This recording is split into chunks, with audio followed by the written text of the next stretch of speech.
Hello, I'm Kads, and welcome to today's video. So today, I'm going to be showcasing my teams that I've come up with for the hard mode dungeons on stage 10, minus Fire Knight, because Fire Knight is ridiculous and impossible. But I do have teams created for Spider, Dragon, and Ice Golem, so we're gonna go through those. Now, a quick disclaimer before we get too far into this. This is meant to be a showcase, not necessarily a guide, meaning that you may or may not have the champions that I have and or the gear that I have, so you may or may not be able to duplicate what I'm doing. However, I'm showcasing my teams so that you can work on your own teams inspired by what I show here today. It's also worth noting that this is endgame content, which to me means you have to be endgame to complete the content, and not that you are endgame by being able to beat the content. So you have to have a pretty well-developed account to be able to even attempt some of these hard mode dungeons. So let's kick things off with the fastest of the dungeons that I have to share today, and that would be Spider's Den hard mode stage 10. Now, for those who are less aware, there are quite a few changes between normal mode and hard mode, particularly for the Spider. For the Spider Queen, she is immune to turn meter suppression, she is immune to decreased speed, as well as HP burn. If an HP burn ticks on the minions, she will be healed by 1%, and the burn itself will do 3%, so you have a net down or net loss of HP for the Spider Queen of 2%. And it's also worth noting that on the higher stages, she is actually faster than the minions, so she will consume them before they would burn anyways. The biggest change to the minions is that they are now immune to freeze, but they're still susceptible to provokes and stuns or any other forms of CC. And killing the minions is now the primary way to deal damage because she takes, I think, 5% max HP damage for each Spiderling killed. So the team I've thrown together for this is a combination of relatively accessible champions, surprisingly, but we have Royagard in the lead as our enemy max HP champion, as well as our primary DPS for killing the Spiderlings. We have Mithrala in the mix for the increased attack to power up Royagard, as well as provide the Hex to spread the damage. And we have Lydia for decreased defense and weaken, of course, debuffer. We have Nishak Verminlord, surprisingly, who was kind of filling a slot to add a little bit more damage to kind of soften the minions before Royagard hits them, just to guarantee that he kills them. But he also does bring decreased attack, which is a helpful debuff to have for when the Spider Queen does eventually take her turn. And we reset with Renegade to do it all again. So barring any resists, this run takes about 45 seconds, but it can take upwards of a minute depending on what gets resisted, whether it be the decrease attack or the decrease defense or weaken from Lydia, etc. So it can kind of vary. So let's go ahead and see this run in action.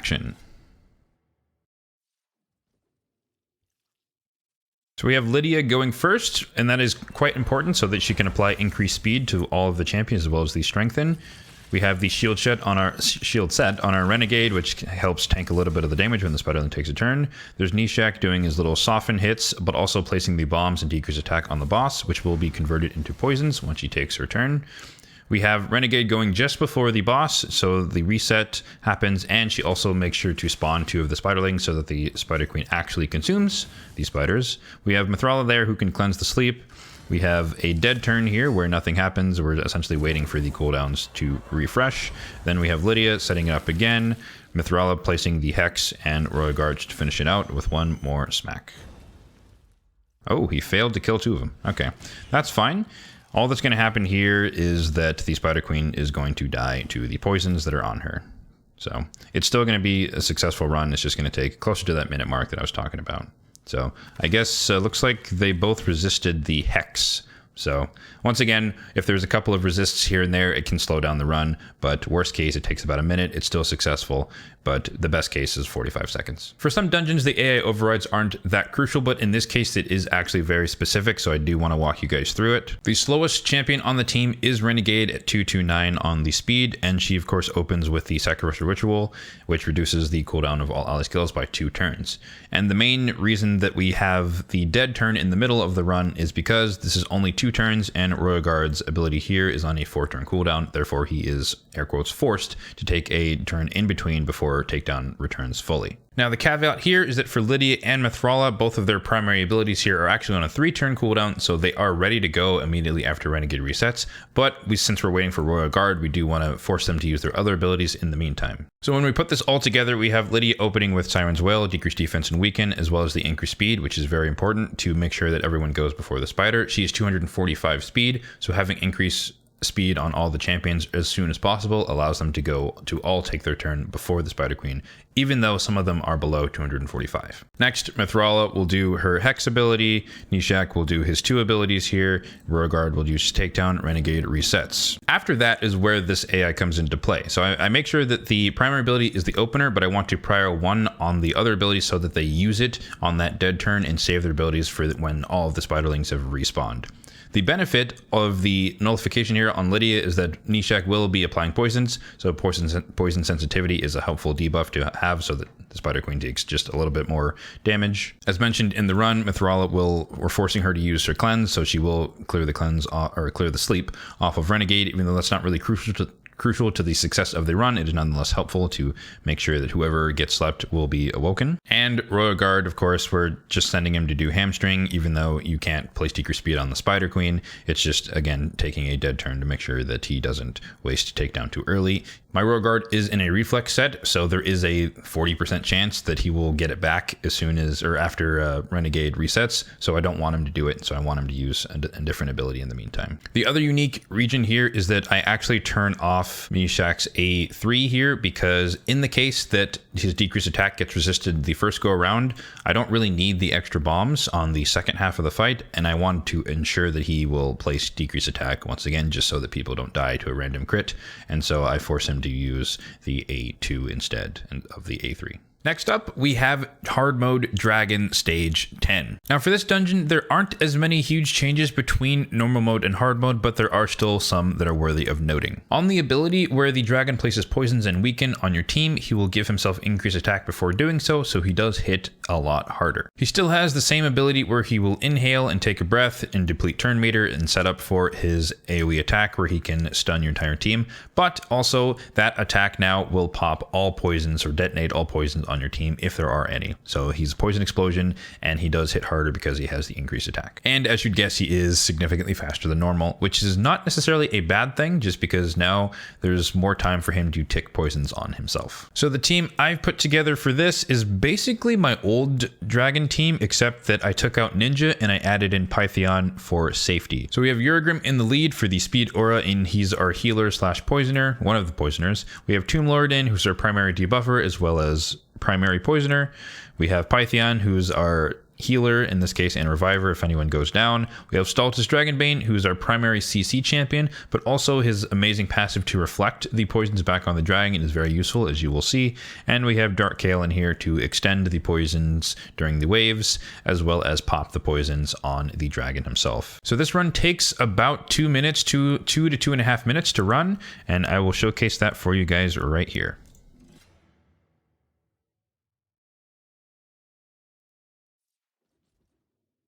Now for this team, there is a little bit of AI overriding, but it's not crucial to the success of the run. However, I just don't want my champions wasting their abilities when they don't need them.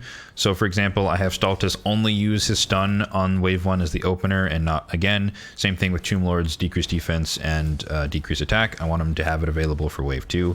Urgrim's poison, I also saved that for wave 2. And yeah, oh, it looks like they weren't all stunned this go around.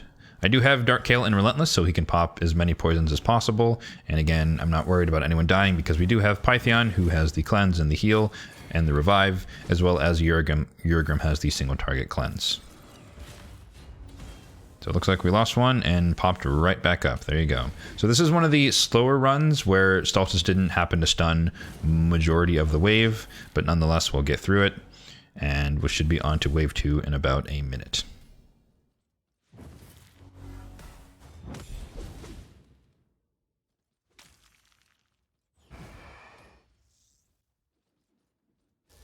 So as I mentioned, we have people saving their abilities. So Urgrim's primary poison is back, Tomb Lord's decreased defense, and Stultus' stun is back. Looks like we got 4 out of 5 there stunned.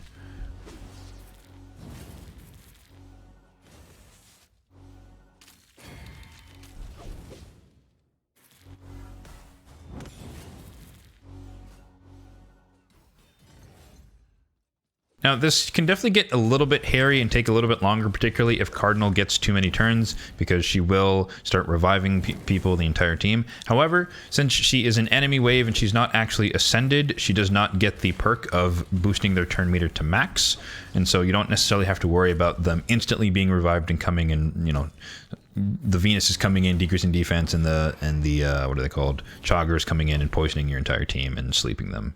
So if you have some form of CC, you shouldn't really have to worry too much about that happening.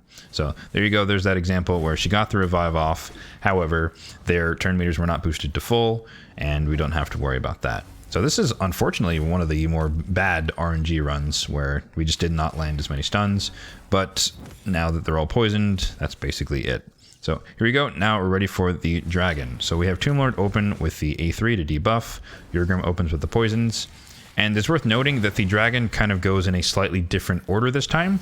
He tries to poison your team first, and then he'll go for his drawback ability where he'll inhale and get ready to blow them up. Now hopefully Pythion will come in here and cleanse us all. There we go. Poisons are gone, so we're not going to get them popped.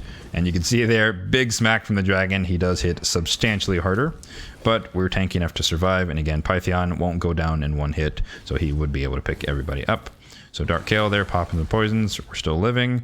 Stultus is reflecting the poison, so he's immune regardless. We're keeping the debuffs on, extending them with Dark Kale. There you go, another bout of poison damage. I think the debuff bar is full. We're fully healed and protected, so we're not going to pop anything. We're not going to take stuns.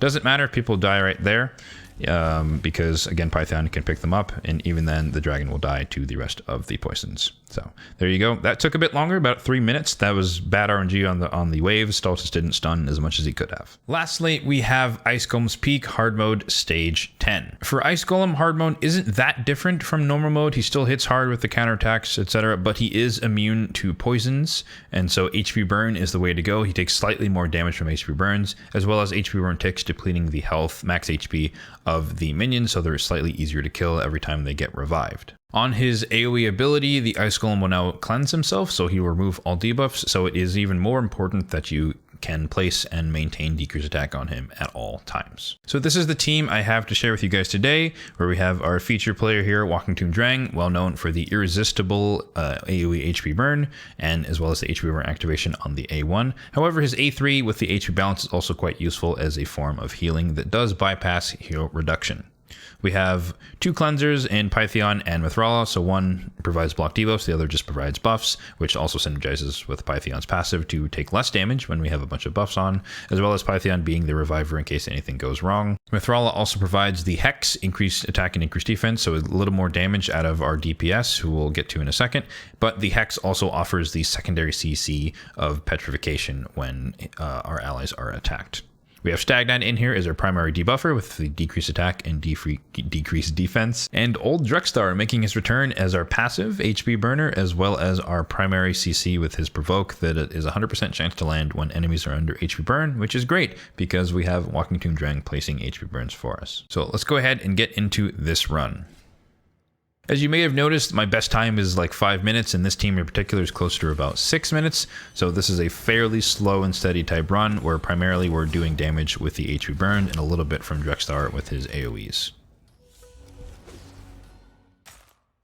With that in mind, I'm not going to show you the entire run. I might sit with you guys through wave 1 here. We'll skip wave 2 and we'll head on to the boss so you can see that portion of the fight.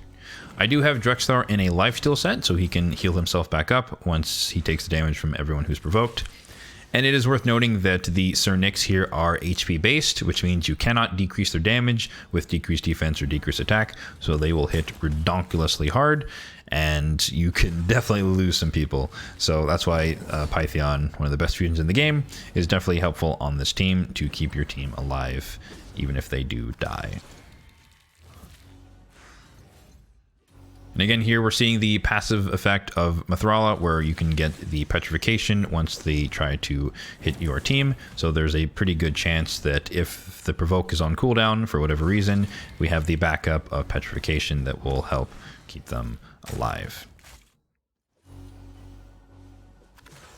This run can definitely take a lot longer if the Sir Nicks get too many turns, because their second turn that they try to take, they will go for the ability where they will place Unkillable and Contagious Heal on themselves, which does not necessarily degrade the success rate of the run, but it will make it take longer.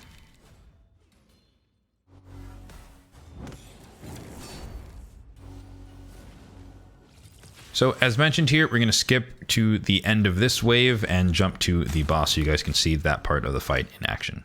All right, here we are wrapping things up here on wave 2. So a couple more hits on the Whirl and Frost King there, and we should be on to the boss.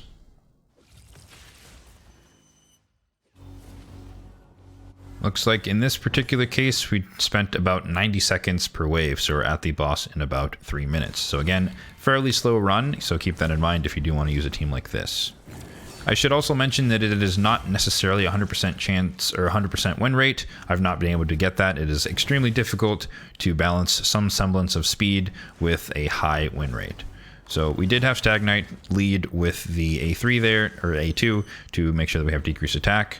And there was an example of Drexthar getting the passive off and making the Ice Golem HP burn himself, which just, again, helps speed up the run so that we don't have to wait for Drang to place them himself all the time.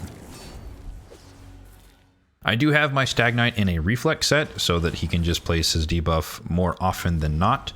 And so 40% chance, he only has one ability, so 40% chance to decrease the cooldown of the decrease defense, decrease attack. So that helps him maintain it. There you go, another example of the Ice Golem using his ability and cleansing himself. But with the reflex proc there from Stag Knight, we immediately place decrease attack right back on the boss. So looking good so far. We're slowly whittling down the HP of the minions because HP burns are ticking. And I do also have Life Harvest, the blessing on Walking Tomb Drang. So when they are revived, they will lose a chunk of their max HP as well. However, there is a cap. I think it is 50% or 60%, I forget which, but their max HP cannot be decreased more than that.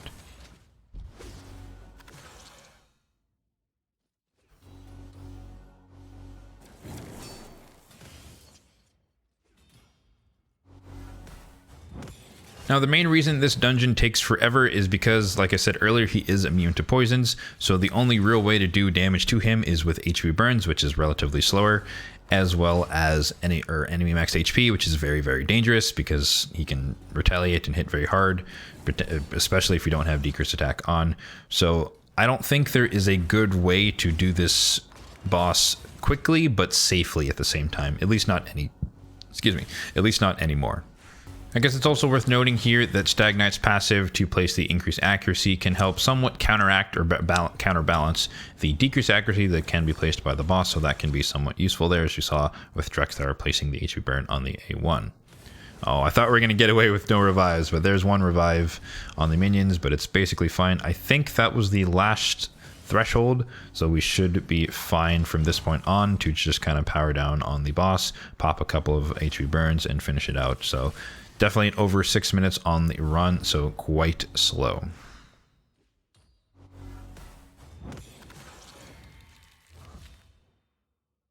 So despite how clean this run may have looked, I will once again reiterate that this team is not 100% success rate, despite it still taking upwards of 6 minutes. There is still the chance that a rogue hit from one of the champions on your team will trigger his passive, whilst he does not have decreased attack on, and he will literally just one-shot your entire team. So be forewarned and try this team at your own risk. So as I did mention, that considering that this run takes for me at least upwards of 6 minutes, this will not be my primary team for running Ice Golem. I will still be doing stage 25, where I have roughly about a 3-minute team, and I can show that to you guys, not the full run, but just the team itself.